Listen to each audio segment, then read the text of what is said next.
ሻሎም ሻሎም ቤተሰብ እግዚአብሔር አምላኽ ሰላምን ጸጋን ናይ ክርስቶስ ምስ ኩልኹም እዩ። ከመይ ጸኒሕኩም ሎሚ ድማ ንዝበለጸ መዓልቲ ዝኸውን ዝበለጸ ናይ እግዚአብሔር ቃል ሒዝና መጺና ኣለና። ሎሚ እንካፈሎ ሓይሊ ስሙ ዝብል እዩ።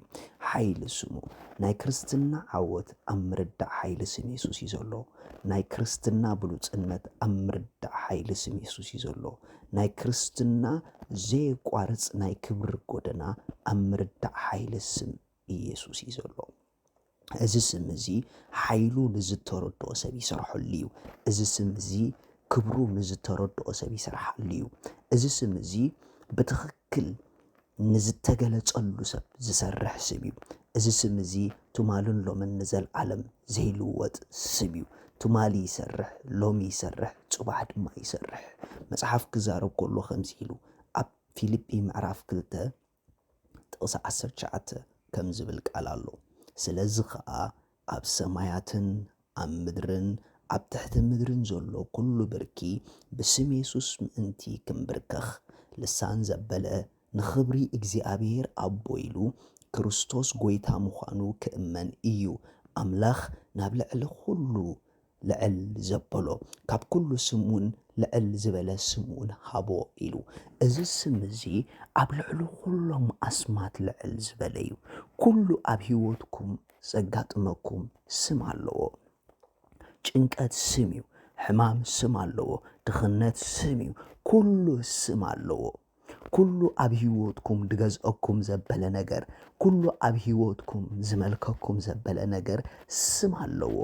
ግን መጽሓፍ ክዛረብ ከሎ እዚ ስም እዚ ግን ልዕሊ ኩሎም ኣስማት ኢሉ ብኻልእ ኣዘራርባ ናይዚ ስም እዚ ሓይሊ እንተተረዲእኩሞ እሞ ከዓ እንተኣሚንኩሞ ቀጺሉ ድማ ብትኽክለኛ ዝኾነ መንገዲ እንተ ደኣ ተጠቂምኩምሉ ኣብ ልዕሊ ኩሉ ከውፀኩም ዝኽእል ልዕል ዝበለ ስም እዩ። ምኽንያቱ ልዕሊ ኩሉ ኢልዎ እዩ። ስለዚ እዚ ስም እዚ ንዝተረድኦን ዝሓዞን ልዕሊ ሕማም የውፅእ፣ ልዕሊ ጭንቀት የውፅእ፣ ልዕሊ መከራ የውፅእ፣ ልዕሊ ድኽነት የውፅእ፣ ልዕሊ ማንም ናይ ጸልማት ምኽርታት የውፅእ። ነዚ ስም እዚ ክግዝኦ ዘይክእል ካልእ ስም የለን። ነዚ ስም እዚ ክንብርከኸሉ ዘይክእል ካልእ ስም የለን። ኣንበርካኺ ስም እዩ። ሎሚ ኣብ ምንታይ ኩነታት ኣለኹም ብሩኻት ኣይፈልጥን እየ። ግን ሓደ ነገር ይፈልጥ፣ ኣብ ዝሃለኹም ኩነታት ሃልዉ እዚ ስም እዚ ኸውፀኩም ከም ዝኽእል ግን ርግፀኛ እየ። ስለዚ ኣብቲ ብኽእለትኩም ምውፃእ ዝሰኣንኩምሉ፣ ኣብቲ ብዓቕምኹም ምውፃእ ዝሰኣንኩምሉ ኣብ ኢድኩም እዩ ዘሎ።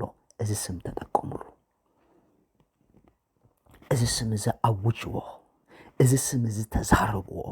እዚ ስም እዚ ነቲ ኣብ ህይወት ስዒርኩሞ ክትወፁ ትደልዩ ዘለኹም ነገር ንገርዎ። በኢየሱስ ስም ኢልኩም ተጠቀሙሉ። እዚ ስም እዚ ነቶም ዝጥቀሙሉ ዝጠቅም ስም እዩ። መጽሓፍ ቅዱስ ክዛረብ ከሎ ቆሎሴ ምዕራፍ 3 ጥቕሲ 16 ከም ዝብል ቃል ኣሎ። ብመዝሙርን ውዳሰን መንፈሳዊ ቅኔን ንሕድሕድኩም ኣስተምህሩን መዓዱን ብልብኹም እውን ብጸጋ ንኣምላኽ እናዘመርኩም ቃል ክርስቶስ ብኹሉ ጥበብ መሊኡ ይሕደርኩም። ብቓል ኮነ ወይስ ብግብሪ እትገብርዎ ዘበለ ኩሉ ብስም ጐይታና ኢየሱስ ግበርዎ። ብእኡ ከዓ ንእግዚአብሔር ኣቦ ኣመስግንዎ። ኣብ ህይወት ኩሉ ትገብርዎ ዘበለ ነገርሲ ብስም ኢየሱስ ክትገብርዎ፣ ብስም ኢየሱስ ክትነብሩ፣ ብስም ኢየሱስ ክትመላለሱ ተፈቒዱልኩም ይብለና ኣሎ።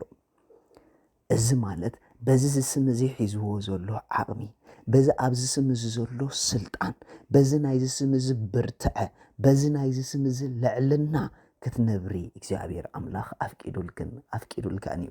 ስለዚ እዚ ልዕል ዝበለ ስም ተጠቀመሉ ካብ ተባሃልካ ሎሚ ልዕል ዝበለ ናብራ ንበረሉ። ሎሚ ልዕሊ ኩሉ ኩነታትካ ውፀሉ። ሎሚ ልዕሊ ኩሉ ዝሓዘክ ነገር ውፂ። የማነ ጸጋም ኣይትበሊ። ኣብ ኢድኪ እዩ ዘሎ እቲ ስም። በዚ ስም እዚ ጌርኪ ካብ ማንም ዝሓዘክ ገመዳት በቲኽኪ ውፂ። ምኽንያቱ እዚ ስም እዚ ነቶም ዝጥቀሙሉ ዝጠቅም ስም እዩ። በኢየሱስ ክርስቶስ ስም ካብ ማንም ነገር ንላዕሊ ምውፃእ ኮነልኩም። ኣሜን። ንስኹም ብሉጻትን ክቡራትን ኢኹም። ሻሎም